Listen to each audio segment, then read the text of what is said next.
Voici le top 50 des pires dictatures de tous les temps.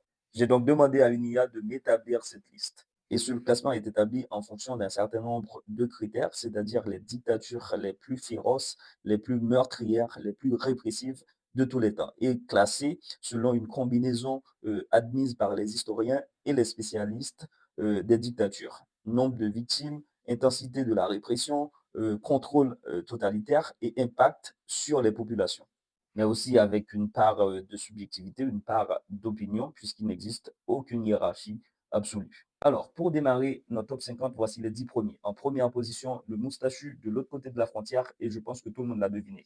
Et voici les 10 autres qui complètent le top 20, et j'ai vu qu'ils ont carrément mis en 20e position Muammar Kadhafi.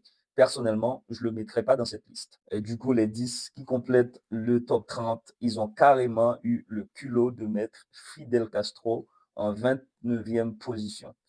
Je pense que sa place n'est pas du tout dans cette liste. Et là, c'est les 10 du top 40. Ce qui m'intéresse ici, c'est la place de François et Jean-Claude Duvalier. Qu'est-ce qu'ils font à la 32e place?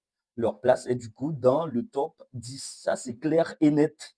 Là, ce sont les 10 derniers du top 50. Et je ne comprends pas comment on peut mettre Vladimir Poutine, on peut mettre Nicolas Maduro et ne pas mettre Benjamin Netanyahu et ne pas mettre Rafael Trujillo de la République dominicaine.